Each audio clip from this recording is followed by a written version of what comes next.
Welcome back to the channel. It is now Halloween Eve and I am super excited for this one because this one I have been wanting to do for a little while now. I got this guy about, I don't know, before I moved out, so this one's been a long time coming as well. And I am super excited about this one, and today we are taking a look at part 7, Jason Voorhees.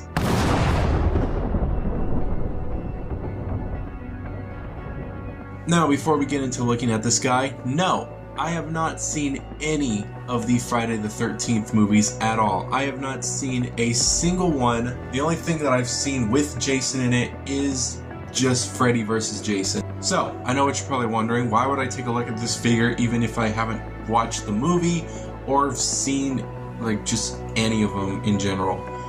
Well, honestly, I just absolutely love this design. This design for Jason is my absolute favorite. Now, just because I haven't seen any of the movies, I know a lot about the character. Of course, I've seen all the kills. I usually watch Dead Meat. If you've never heard of the channel Dead Meat, this is just a weird little shout out. Go watch his videos.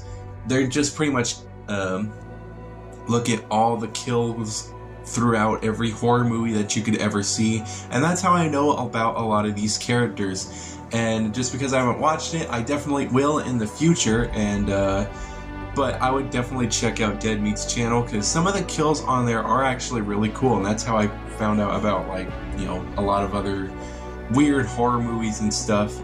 And I watched them before I watched the Nightmare on Elm Street movies, but the Elm Street movies I still really enjoyed even after watching those movies. So speaking of Elm Street, I definitely will be reviewing another Freddy figure in the future. I just don't know when, but maybe it might be tomorrow, but who knows? I have no idea. But this guy looks absolutely amazing. I'm super excited. So let's stop with the chitter chatter. Let's take a look at this guy. Now, as you can kind of see, this guy has an absolute shit ton of accessories. I am super excited. I was really happy when I figured out this guy existed because, of course, this is my favorite design of Jason. And when I figured out that he had a figure, I was super excited. When I actually found him, I saw all of his accessories in the box, and I just flipped out because that is so amazing that he comes with all of these accessories, and that's just really cool.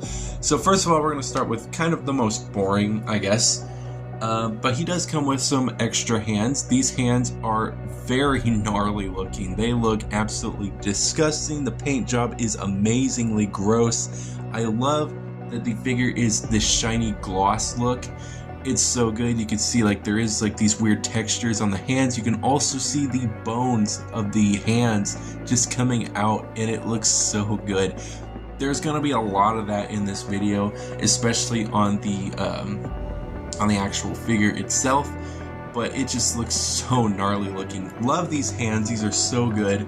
Really, really awesome. He also does come with a plethora of weapons. So first of all, we're gonna start off with the basic, I guess, kitchen knife. Very, very cool. I do believe that the wood on these, like the handles and stuff with this one, and this one, it's made out of real wood, which is so cool. I absolutely love the way that looks. The blades, of course, are not like actual blades, but they are plastic. They are a little bit sharp in some of these places, so do keep that in mind, but it is a very nice looking detailed knife. Love the way it looks. I love all the paint applications to it. It's so nice. It is a little bit clean for my taste. There's like no blood effects, there's no nothing, but it is a very nice looking knife. Really like this. This one, I am not too sure what this is. I'm thinking that it was either a meat hook or something that you like grab onto a log.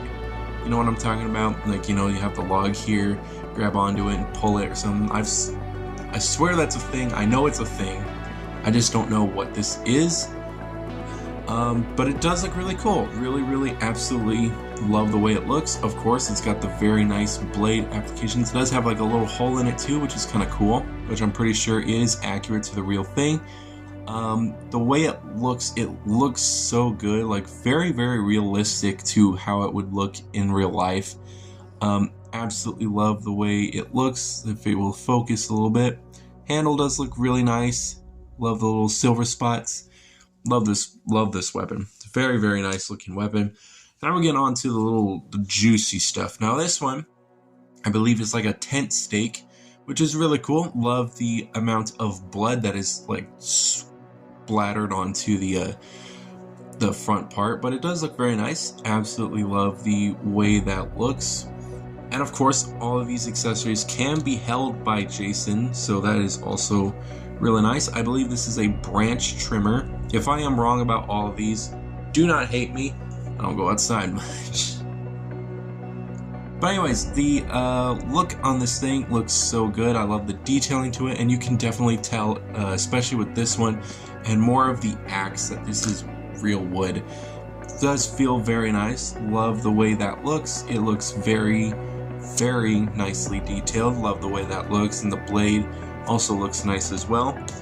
And of course we have the axe, which honestly the axe is probably my favorite looking accessory. I don't usually have them posed with this. I usually have them posed with like the classic machete, but this one is definitely my favorite looking one because he does have some blood on it, which does look very nice. I wish there was more kind of at the front, but it does look very nice. Love the way the blade is shaped, and the handle looks awesome as well. And again, real wood, really, really awesome. Love the way that is. And of course we have the big giant ass weed eater, which has a great amount of detailing into it. You can see there's so much to this weed eater, and it looks so cool. You got like a bunch of like little, you got like the pull system here. I believe that's the gas, but I could be wrong. He does have like the little lever here as well. Another little part where you can grab it. And of course the blade as well. Very, very sharp blade. I mean, not in person, but it looks really, really sharp. All the blade on this one is dulled. You can just grind your finger onto it. But it does spin, as you can see. Not for too long, just a couple seconds, but it is very, very nice. Love the way that looks. And of course you got the front of it as well. All the little detailings on here is just so cool. And of course we have the classic machete knife. Super, super simple, but always just a classic. And this is of course what I usually have Jason holding. And he does come with an alternate head with an alternate mask. We'll take a look at the mask on the figure when we take a look at him. But this mask is very cool. If I remember in a clip, the mask kind of does just kind of explode off his face. I'll try to find like a little a gif of it somewhere. But it is pretty cool. I love the shattered look on it. It looks really, really nice. And of course, you do plug it in. This one you plug in instead of the actual one, because the other one you can just slide on. This one you actually have to plug in because it's not really fitted onto him because, you know, it is split open. But on this head, the other one does not have a hole for it, but on this head specifically, specifically, I think that's right. But he does have a little tab here with a hole. All you do is just plug that bad boy in, and there you go. He's got the exploding mask effect, and this head looks absolutely gnarly. You can see that it just looks awesome. I'm gonna grab my little tent stake here, but you can see that it looks gnarly. You can see that the face is just gross looking. You can see there's some bone right here. Nose is pretty much just shredded off. You can see the jaw on the other side as well. You see these marks, which I believe are like the mask stretch marks right there. This one, I believe an axe was slammed into his head in one of the movies. I don't remember which movie, but you know, it is really nice. The painting on the eye, let me try to put on the little camera light, a little shitty camera light if I can real quick. If I can, there we go. You can see that it looks gnarly because it's not focused, but there we go. You can see that this thing looks absolutely disgusting. The eye is painted very beautifully, and of course you got all that gnarly shit onto the face and stuff, and it just looks so disgusting. I absolutely love it. But with all that out of the way, we're gonna take a look at the big figure himself. I am super excited about this. So let's take this guy, his accessories out of the way, and let's take a look at the figure himself. Move my little Frankenstein out of the way. But here he is, standing tall and buff as usual. Love this look. Love this look. Reasons why I love this look so much is because I absolutely love the dirtiness to it. I love the chain, the real chain necklace. Looks super cool. The amount of bones that are popping off. And my favorite part is this spine. But let's take a look at that head first. With the head on all the way, you can see that it looks awesome. Now, if you do have it in complete darkness, which is usually how I like to have them, you can see that the eyes just look so hollowed out. It looks so creepy, but you can see the eye on the other side. Of course, he does not have another eye, but you can see it. It is very nicely painted. The actual hockey mask itself looks so good, and you can tell it looks super different from the last one we took a look at, but very, very nice. The dirt stains on it looks so good. The detailing is awesome. It looks so good. I love the little red strip right here, and I love that there's like a chunk of the mask taken off right there as well. There is some paint jobs on the little metal parts as well. Inside the mask is nothing too exciting. I do like the amount of like dark spot right here. You can see that's where his mouth is just rubbed up against for so many years. It is really nice. But of course, the difference between this mask and this mask is, of course, it is split open, but there is no tab at the back right here. And of course, with this head, like I said, no hole to plug it in, because all you have to do is just slide it back on, and he's as good as new. But with this head, it's more of a neutral face. You can definitely tell the difference between the two with the yelling and the neutral. I do prefer the neutral a little bit more, because mainly that's kind of the only mask you can have the regular one on. And you can put this one onto this head, the screaming one, but it is kind of a tight fit, and I don't really want to break the straps. But just to let you know, it fits perfectly on this head, so that is pretty cool. But the face does look very nice. The mouth is not open, but pretty much all the details that were on the last head are here still. Paint is very nice. It just is more neutral face. And of course, you do have the chain. If you do pop the head off, like I will in a second, you just gotta pull and pop. The chain can come off, and the chain does look very nice. It is very real looking. It is definitely a real chain. The way it is painted and stuff looks absolutely great. Love the way it looks. It looks exactly like chain would, you know what I mean? Like rusted old chain. But all you gotta do is just slide that back on. Be sure not to lose it, because I'm sure if you do pop the head off, especially if you have like a little struggle, the chain could probably just go flying off. But other than that, not too shabby. And we'll take a look at the other head later on. And of course, the outfit looks disgusting as well, especially in this lighting. It looks so gnarly looking. You can see that his disgusting ass body. You can also see some of his rib cage that's like right in here. A lot of in here, some flesh that's just been taken out. Arms do look very nice as well, and of course you do have these other hands, which are more of a grabby hand. Same effect with those hands as well. They both look the exact same. They got the bone coming out of it, the flesh torn off. Looks very nice, and I love this figure's legs, because I love these gnarly looking scars. They look absolutely disgusting looking. It's so good. I absolutely love the way this looks. You do have some bone at the knees as well. The sculpt kind of does break when you do this. It doesn't really match up that well, but it's not too bad. There's really no way around that, to be honest. The pants look super nice, as well as the shirt. Boots are pretty much nothing to write home about. They're pretty much just basic boots. Do have a lot of torn up stuff on the pants as well as the shirt, as you can see. And of course, my favorite part is looking at that back. You can see the disc blades right here in the back, and that spinal cord just popping out. Absolutely love how fucking gnarly this goddamn look is. This, of course, again, my favorite look for him, mainly because of this open back area. That's why it's pretty much my favorite, but the figure looks so good, and if we put on his iconic hockey mask, it looks so good. Absolutely incredible figure. Getting him to hold his accessories is like super easy. You just slide them on in like that. But the one that's kind of challenging is doing the weed eater, but it is pretty simple as well. You just gotta plop this hand, just make it hold onto the actual thing. Might have to do this off camera.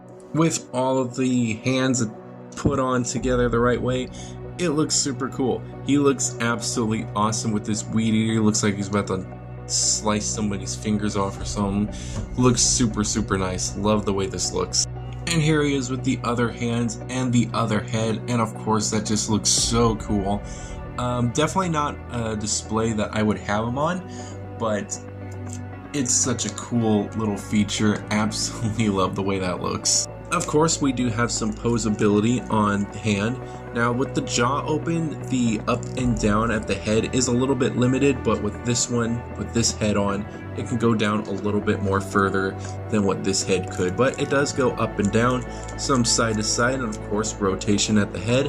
The arm does go out a pretty decent amount. You just kind of got to work with it, but it kind of goes out about that far. There is a full rotation at the shoulder as well. He does have a swivel at the, I guess, bicep, and a swivel at the elbow just a little bit. Of course, he does have that double bend at the elbow as well. He has a swivel at the hand with a hinge joint, which is also very nice. He does have a swivel at the chest area, and of course a swivel at the waist. He does have a pretty decent amount of range of crunch, but not too much, to be honest. Does have a very nice spread. Leg can go back and forth that far in the opposite way of how I did it. He does have a single bend at the knee, does have some up and down at the boot, and of course the pivot. Posability on this guy looks absolutely sick. You can get him in some pretty decent poses, especially with all those joints. You can get him to be in some very creepy, some very intense looking poses, especially with the way his legs are and his arms are.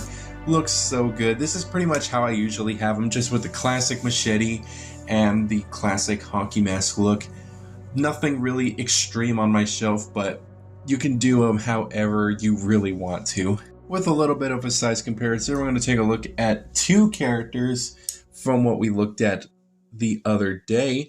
We do have this Jason Goes to Hell Jason, and as much as I love this figure because it is such an old figure, and it's not my favorite because I honestly don't like Jason Goes to Hell Puff Adder look, you know what I mean, where the head is just so fucking puffy and, you know, gross looking. It's not my favorite, but the figure itself just is like, you know, kind of a memory. It was my first, like, you know, Jason figure.